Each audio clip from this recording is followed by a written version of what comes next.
Well, it's been a while, guys, both since I've talked to you about the Atlanta Braves and since the Braves have actually shown up, at least the offense, and they performed really just a near perfect game from top to bottom, pitching, offense.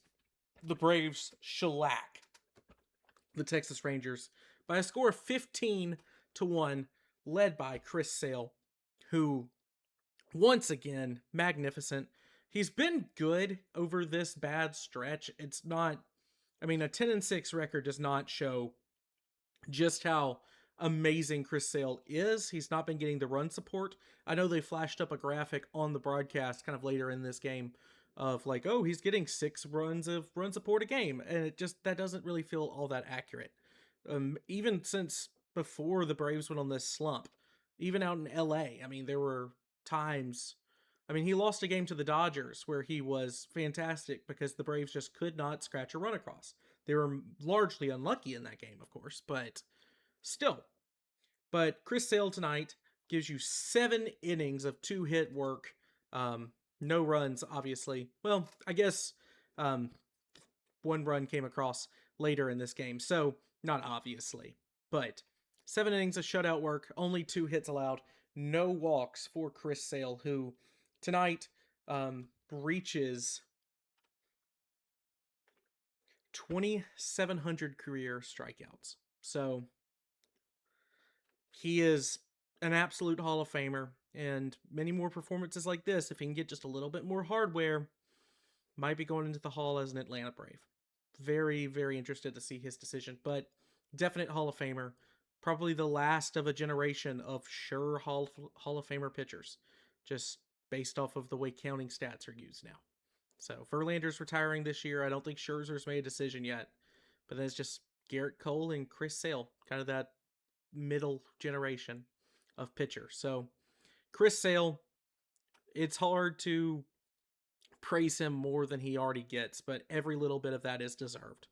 Um, Everything was working tonight, but fastball, slider, your typical Chris Sale game where no one could really touch him. Like I said, only 2 hits, 6 strikeouts, so a little bit of promising there. Even when players were getting contact, they were not hitting it very hard. So not as ton of strikeout stuff, but I mean, still, it's kind of crazy. We're like, oh, you only got 6 strikeouts. It's the way today's game is and how good we expect Chris Sale to be. So he lowers his ERA to 2.06 on the season. The Braves offense. By the 4th inning tonight, every single player that started this game for Atlanta had a hit. So 9 hits at the beginning of the 4th inning. When, let me just get this timeline correct for you. When Brewer Hicklin, who I have not mentioned at all in this, because like I said, when I took my hiatus from the Braves, he was not on the team yet. But he scratched across. He moved Jim Jarvis over. Brewer Hicklin gets a hit in this one, and that's all 9 position players already have a hit 2 times through the order. So everyone was batting 500 tonight through that, and then that was when the floodgates just opened. Drake Baldwin, a 3-run shot, absolutely majestic, and that blew the game wide open. Ozzy was able to get a little bit, or Ozzy actually got out in that 4th inning, but Matt Olson, just another shot, and the Braves were absolutely cooking at this point. Olson with a home run, Drake Baldwin with a home run. Austin Riley had a home run tonight. That was off of a position player, so not necessarily who you would consider. I don't know if you would consider it a good home run, but still a 2-hit night, including that one home run. Some things to build on for Riley. Good defense. He showed it off late in this game, made a diving catch going to his right in foul territory.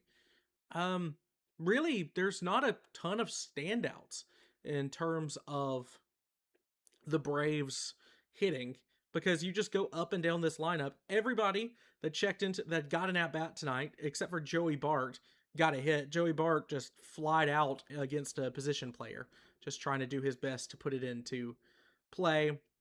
Just get Drake Baldwin off of his feet after the All-Star break. Jorge Mateo got a hit in relief of Ozzy Albies in the 8th inning tonight. And even Maduros got the first in the first at bat for a pitcher all season long.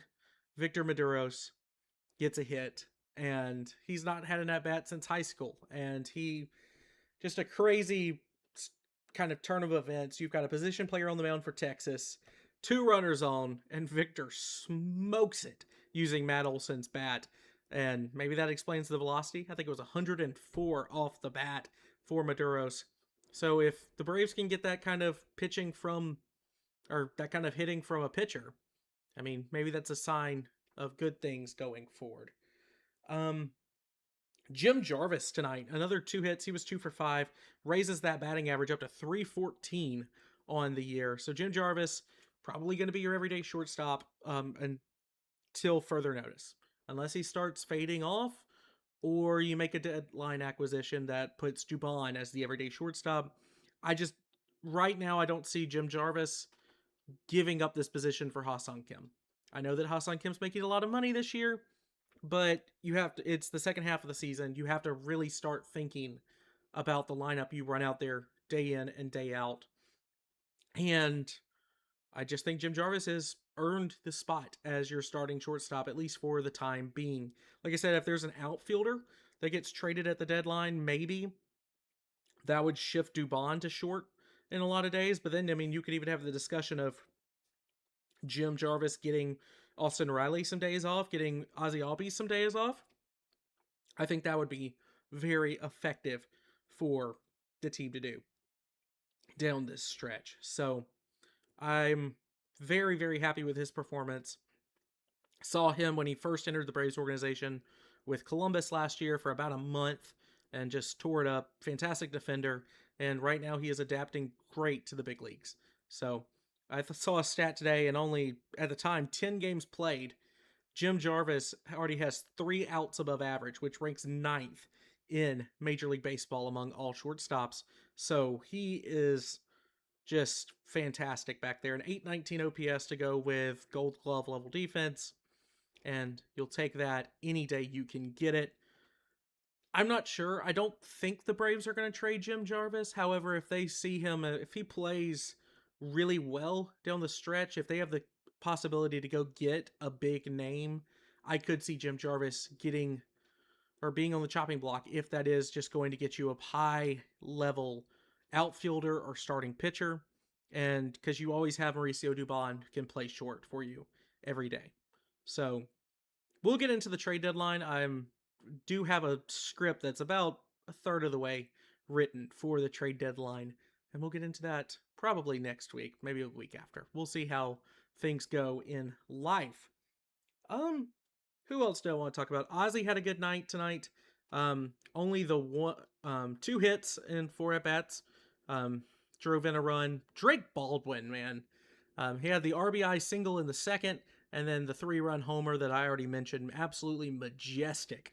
And this team goes as Drake Baldwin goes. So anytime that Drake is clicking, this team I think is going to play very well. And it's really, and you saw that when Baldwin was right, the team started to win or was absolutely cruising. He gets hurt, they start to slump. He comes back and they are still slumping with him slumping, and then they start to win a few games when he starts to get it back together coming into the All-Star break.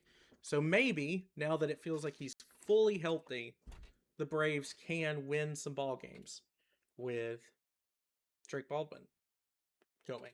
So it's a great start to the second half of the season. I think that hopefully those 4 days off for everybody on the team really allowed them to reset mentally and just go back out there and start just playing baseball the way that you know you're capable of playing baseball.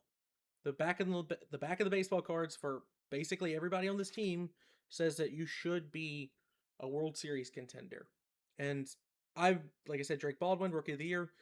Really, his first time slumping in the big leagues was for the last 2 weeks or so. Ozzy Albies having an absolute career revitalization this year. Matt Olson doing Matt Olson things. And Michael Harris having the best year of his career so far. Mauricio Dubon, same thing with him. really it just comes down to Austin Riley. Can you get Austin Riley going? And then when Ronald Acuna Jr. gets back, can he, one, stay healthy? Two, can he return to being Ronald Acuna Jr.? Because if you can get both of those things from Acuna and Riley, and you get a trade deadline acquisition or two, this team is very, very scary once again. It's gonna be an absolute gauntlet to run in the National League, just to get into a playoff spot. But once you're in a playoff spot, it's going to be a battle for 2 or 3 series, and the Braves, I think Walt Weiss said it tonight, that this June stretch, when they get through it, when they get to October, should make the Braves more battle tested and prepared to win in October. So we'll see what happens. Let's look at the probable pitchers for tomorrow's matchup. It is a late afternoon game. I think a 4:10 start. Let's see if we have official. Yes, 4:10 start. Mackenzie Gore getting the start for Texas. He's 5-8 on the season, 4.63 ERA, 115 strikeouts. Owen Murphy returns, and he will be making his big league debut, at least as a starter. He got thrown out there in that 10-inning game to take a loss, and really, I think that's just no way to make your major league debut. You can ask Chris Sale. But Owen Murphy gets a chance to come up and start. 2.25 ERA, 4 strikeouts on the season. Really, that doesn't matter. He's barely been in the big leagues. Let's just see what the kid can give you tomorrow. If he can give you a quality start, you will take that as a win every time. And hopefully, you saved enough runs for him. Rangers, obviously, here through Sunday. They don't have a starter named yet for that Sunday matchup, but it will be Grant Holmes going for the Braves. And he's 5-4, 3.61 ERA with 76 strikeouts on the season. So tomorrow, Murphy and Gore will go at it. The Braves have seen Mackenzie Gore quite a bit, so it should be a interesting matchup. Yeah, 17 at-bats for Ozzy Albies. He bats .353 against him with a 1 OPS. 1 home run, 2 RBIs in that stretch.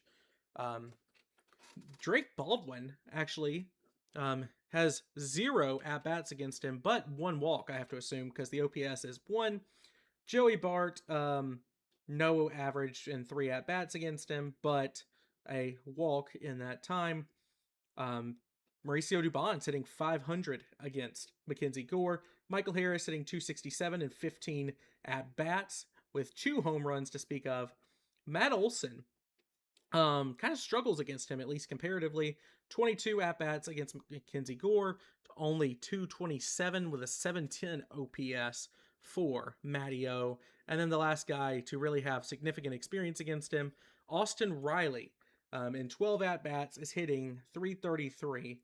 No home runs, but a 725 OPS. So a lot of just on-contact balls. Obviously, the Rangers have not seen Owen Murphy in the big leagues. So it should be an interesting battle tomorrow between the Rangers and the Braves.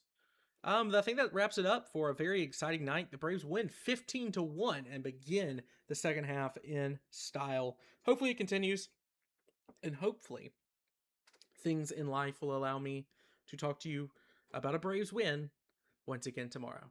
So if you enjoyed the content, please leave a like, subscribe. It does help me out quite a bit. But until next time, I'm Caden, and I'll catch you later.